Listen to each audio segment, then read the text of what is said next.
Hi, everyone. I want to give a preview of our Sunday school class for this Sunday. We're going to look at sin and its corruptions. I started to realize as I'm putting this lesson together that I've got a lot of material. So even though we began the class by calling it Sin and Sanctification, we may be running out of time on the sanctification part. And in order to maybe give some justice to covering the topic of sin. We'll see how this Sunday goes in our discussion and so forth, but I may be actually taking up the entire next couple weeks on our conversation on sin here. But nevertheless, let's sort of start by looking at where we want to go. One of the things that characterizes sin. And we're talking here not so much about original sin. We mentioned that last time about how sin is not only just an action, but it's also a condition that we bear. And that from that condition of original sin, the sin nature that still lives with us, from that emerges the actions of sin and the affections of sin and so forth. And it's that second part that I want to concentrate on here this week.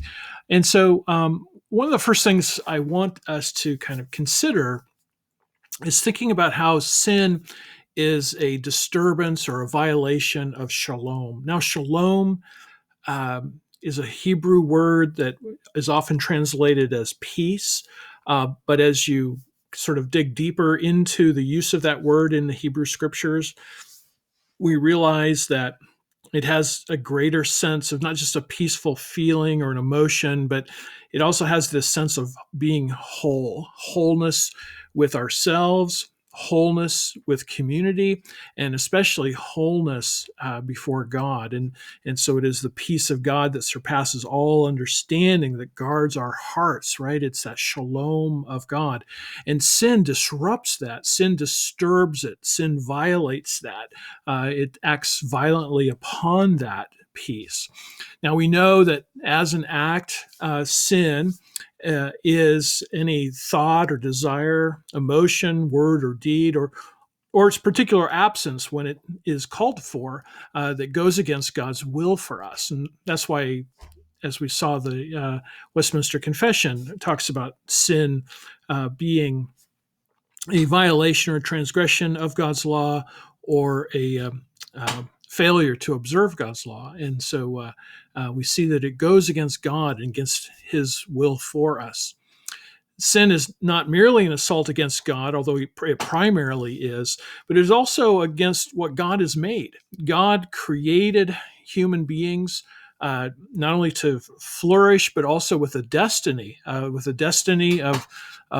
co-reigning in all creation, as we see with Christ and his bride, the church. And so, with this sort of destiny in mind, we see that sin is an attack and an assault against that plan as well. And we might say it's culpable shalom breaking. In other words, there is a responsibility that sin is. There's a responsibility for sin that needs to be taken into account, and it is that breaking of wholeness, that attack that we mentioned. Sin is unoriginal. That's not a contradiction against original sin. In other words, it isn't how things began. All things were created good. And so sin was not native to the original creation. Rather, it's an intruder. And those who sin deserve reproach. It is a disruption or disturbance of what God has designed. And so that's an important thing, because it's important for us to see that in the larger story of God's work of salvation, we begin with what is good, and that which was good was corrupted, was killed in a sense, but also redemption restores that which was originally good to its good position, but then takes it even further into its final exalted, glorious position. Another way to look at sin is sort of in the way we can think about spiritual hygiene and corruption. Sin has a way of making us unclean. It has a sense of making us and the things that we connect ourselves to dirty. That corruption spreads. St. Athanasius, in his work on the incarnation of the Word, makes the observation that human beings, as they went east of Eden, they corrupt everything they touch, competing with each other in lawlessness and in divining all manner of new evils. There is just an exponential growth of sin. Sin does not just remain isolated to a few acts and actions, but it begins to permeate all of creation. All sin is wrong, but not all sin is equally bad. That's another thing we want to keep in mind. In other words, just like good works, all good works are good, but not all good works are equally good in the sense that they can have a greater impact or greater effect on the things that they are connected to. Same thing is true with sin. All sin is wrong, but some sins have more devastating effects than others. Simply think of how thinking about killing someone is sin, but it does not have the devastating effects that, say, really killing someone would have. And so it's important to keep that understanding in mind as well, both to see that there is a way to distinguish sins, but also a way to see all sin as alike. They are all equally an affront against God. St. Augustine famously said, sin becomes the punishment for sin. And this is the tragedy of sinful human existence, that we sin, and that sin becomes a habit. Those sins compound in other ways and in other things to make sin more and more prevalent.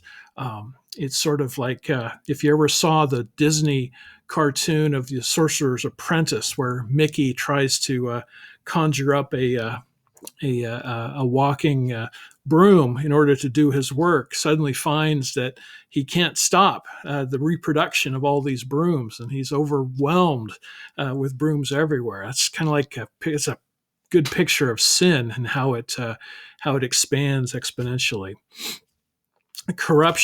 Sin's corruption weakens and breaks that which gives life its essential integrity.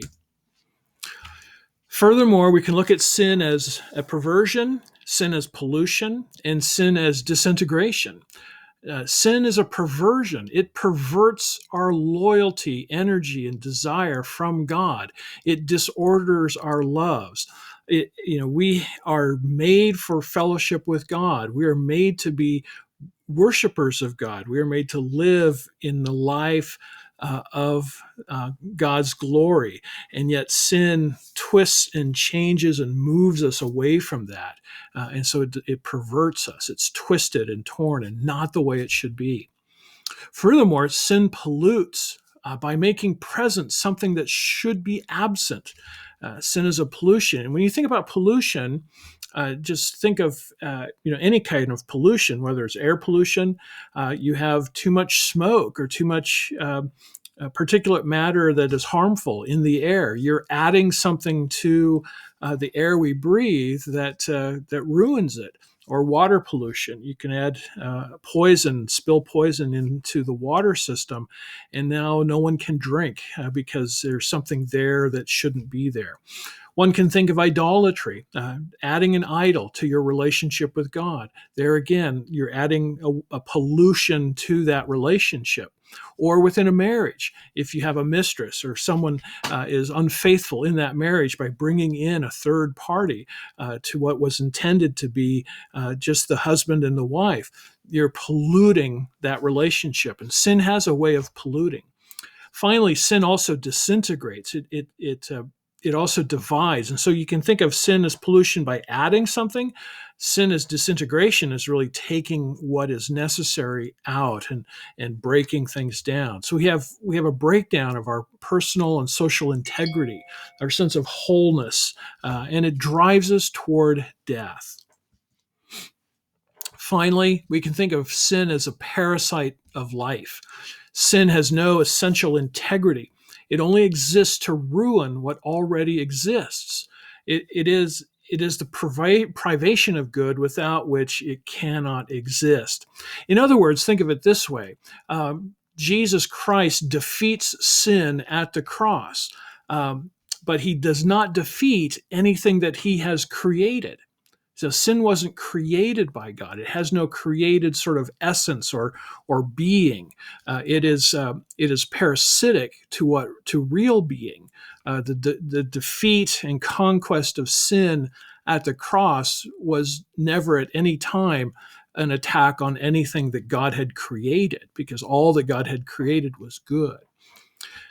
Furthermore, sin multiplies right along with goodness. And this kind of goes back to what I was saying earlier about just how sin spreads. And so one can think of, for example, as wealth increases, so often does greed. As when goodness grows, so often sin can grow right along with it. There's this famous saying by Luther where he said that wherever Christ builds his church, Satan sets up a little chapel. And the idea there is that even in the church, even in our religious life, sin has a way of undoing and of living beside it to corrupt it and to twist it. And the perfect example might be the Pharisees in the gospel. And then just kind of a thought question for us to end with. Why do artists and their audiences find evil characters so interesting? Do we find fascination in seeing and perhaps identifying with these characters? Again, it's just really interesting to think about how in art and literature and so forth, it's always kind of fun to have an evil character, and there's a fascination there. Let's talk about why are we fascinated with that? What does that have to say?